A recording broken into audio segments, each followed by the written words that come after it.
December 1st, 1955. What started out as an ordinary Thursday ended with a simple act that sparked outrage. Rosa Parks boarded a bus for home. When she refused to leave her seat to allow a white person to sit, the bus driver called the police and had her arrested. Shortly after, a minister by the name of Martin Luther King organized the Montgomery bus boycott. In many interviews, Ms. Parks explained her actions by saying, "I didn't get on the bus to get arrested. I got on the bus to go home." Who could understand that just going home would be an act of courage? Rosa Parks was not the first to refuse to give up her seat. Just 9 months earlier, a 15-year-old named Claudette Colvin was arrested for this very same act. Perhaps like George Floyd, despite many other similar and prior injustices, her act just became the megaphone for change. We cannot underestimate the power of this seamstress. And now, reading a speech delivered by President Obama, here is Sofia Sanchez. This morning, we celebrate a seamstress, slight in stature but mighty in courage. She defied the odds, and she defied injustice. She lived a life of activism, but also a life of dignity and grace. And in a single moment, with the simplest of gestures, she helped change America and change the world. Rosa Parks held no elected office. She possessed no fortune and lived her life far from the formal seats of power. And yet today, she takes her rightful place among those who've shaped this nation's course. A childhood friend once said about Mrs. Parks, "Nobody ever bossed Rosa around and got away with it." That's what an Alabama driver learned on December 1st, 1955. 12 years earlier, he had kicked Mrs. Parks off his bus simply because she entered through the front door when the back door was too crowded. He grabbed her sleeve and he pushed her off the bus. It made her mad enough, she would recall, that she avoided riding his bus for a while.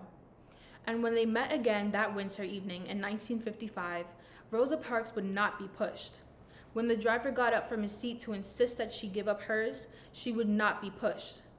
When he threatened to have her arrested, she simply replied, "You may do that," and he did. A few days later, Rosa Parks challenged her arrest.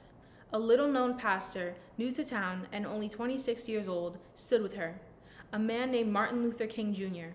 So did thousands of Montgomery, Alabama commuters. They began to boycott, teachers and laborers, clergy and domestics, through rain and cold and sweltering heat, day after day, week after week, month after month, walking miles if they had to, arranging carpools where they could, not thinking of the blisters on their feet, the weariness after a full day of work, walking for respect, walking for the freedom, driven by a solemn determination to affirm their God-given dignity. 385 days after Rosa Parks refused to give up her seat, the boycott ended.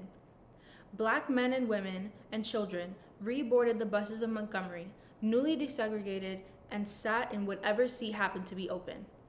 And with that victory, the entire edifice of segregation, like the ancient walls of Jericho, began to slowly come tumbling down. Long before she made headlines, she had stood up for freedom, stood up for equality, fighting for voting rights, rallying against discrimination in the criminal justice system, serving in her local chapter of the NAACP. Her quiet leadership would continue long after she became an icon of the civil rights movement, working with Congressman Conyers to find homes for the homeless, preparing disadvantaged youth for a path to success, striving every day to right some wrong somewhere in this world. And yet our minds fasten on that single moment on the bus. Mrs. Parks alone in that seat, clutching her purse, staring out a window, waiting to be arrested. That moment tells us something about how change happens or doesn't happen, the choices we make or don't make. For now we see through a glass darkly. Scripture says, and it's true, whether out of inertia or selfishness, whether out of fear or simple lack of moral imagination. We so often spend our lives as if in a fog, accepting injustice, rationalizing inequity, tolerating the intolerable. Like the bus driver, but also like the passengers on the bus, we see the way things are: children hungry in a land of plenty, entire neighborhoods ravaged by violence, families hobbled by a job or illness. We make excuses for inaction, and we say to ourselves, that's not my responsibility. There's nothing I can do. Rosa Parks tells us there's always something we can do. She tells us that we all have responsibilities to ourselves and to one another.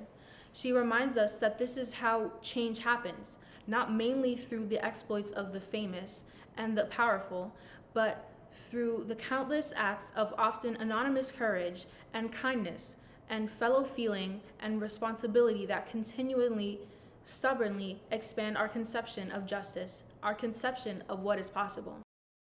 If you enjoyed our show, please consider a donation to brewstertheater.org.